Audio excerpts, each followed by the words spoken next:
I wrote what? Google's AI-powered libel machine.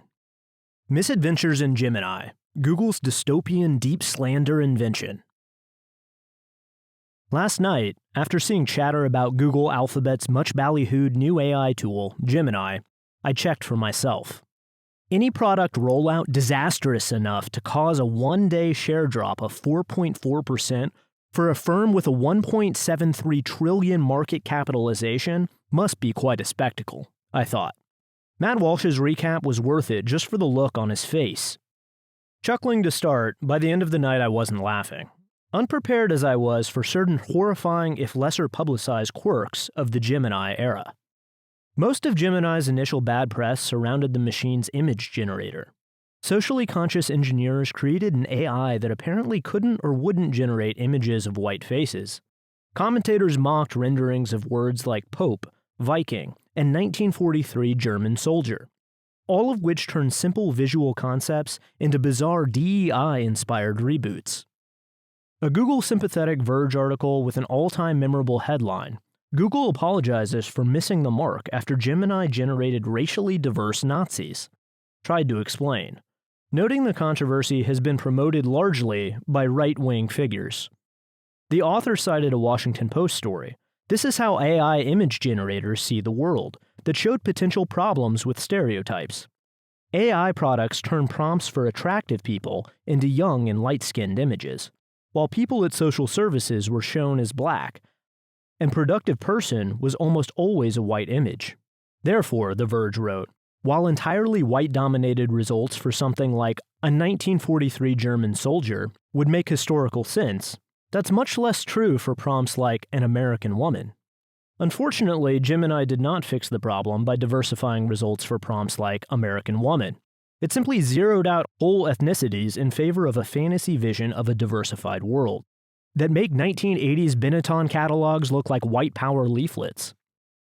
When Google cried uncle and paused its meme-a-minute image generator, it issued a statement underscoring how sorry the company still wasn't for its combination blasé moronic effort at rewriting history. Gemini's AI image generation does generate a wide range of people. And that's generally a good thing because people around the world use it, the company wrote on X. But it's missing the mark here. Curious, I queued up Gemini. I've been told it selectively answered questions about politicians, so I tried a few. What are some controversies involving Hillary Clinton? Returned a non-answer. I'm still learning how to answer this question. In the meantime, try Google search. The same prompt using Donald Trump returned the same non-reply. Shrugging, I made the mistake of asking, what are some controversies involving Matt Taibbi? It spat out a list. Matt Taibbi, a journalist and author known for his investigative reporting and often critical views of power structures, has been involved in several controversies throughout his career, the bot wrote. Amid accusations of bias and use of inflammatory language, this passage woke me up.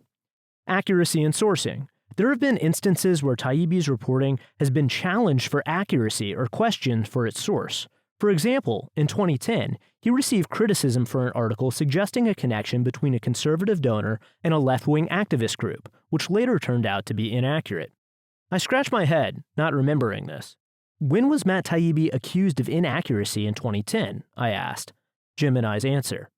In June 2010, Matt Taibbi faced criticism for an article he wrote for Rolling Stone magazine titled The Great California Water Heist.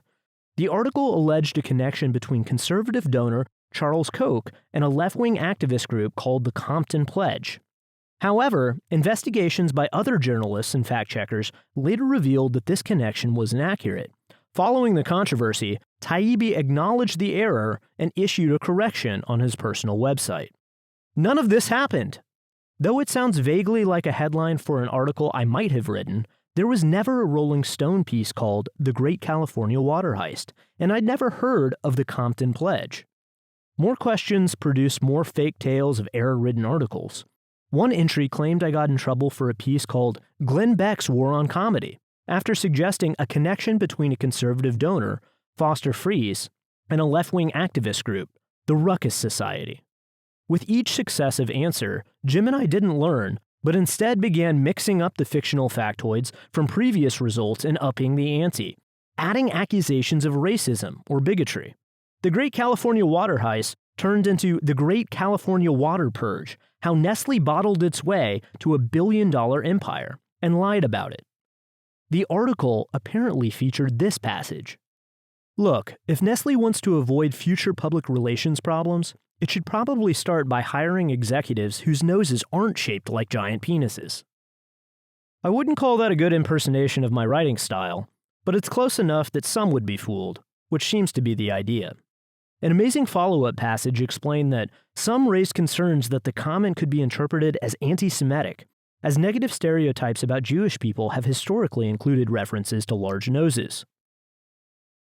I stared at the image, amazed. Google's AI created both scandal and outraged reaction, a fully faked news cycle.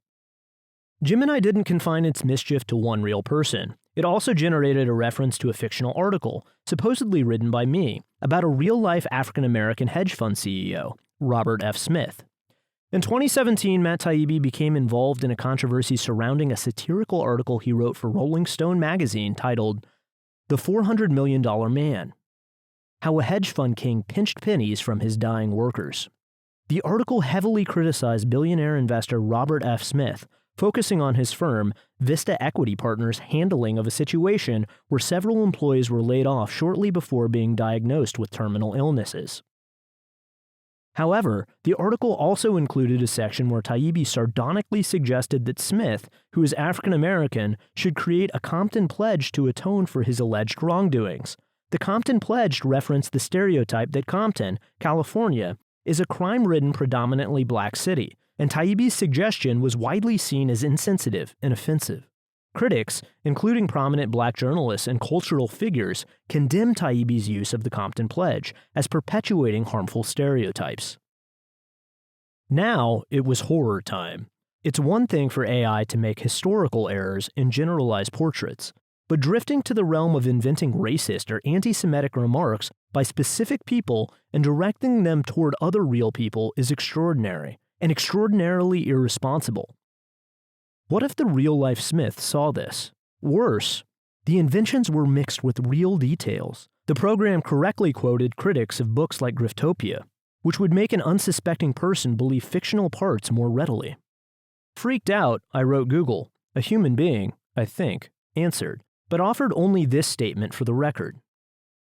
Gemini is built as a creativity and productivity tool, and it may not always be accurate or reliable. We're continuing to quickly address instances in which the product isn't responding appropriately. Incredibly, AI programs have been hailed as tools journalists should use. Even Harvard's famed Nieman Foundation gushed last summer that AI is helping newsrooms reach readers online in new languages and compete on a global scale, saying they help find patterns in reader behavior, allowing media firms to use those patterns to serve readers stories that are more likely to click on. As AI exploded as an R&D fixation and stocks like Nvidia have become the chief engine propping up American equities markets, we've seen agencies like the State Department suggest AI could be a force for good, providing overworked and under-resourced public diplomacy practitioners with a vital tool for gathering, organizing, presenting, and assessing information. We're told AI could be used to compose first drafts, review copy, compose quizzes, and perform other time-saving tasks, seemingly without concern for the eerily predictable way these machines hallucinate.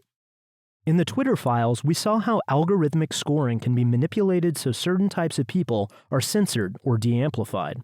The same political biases, when built into AI programs, could produce virtually unlimited forms of reality-altering mischief, like for instance ChatGPT's refusal to edit a Li Fong story about Julian Assange.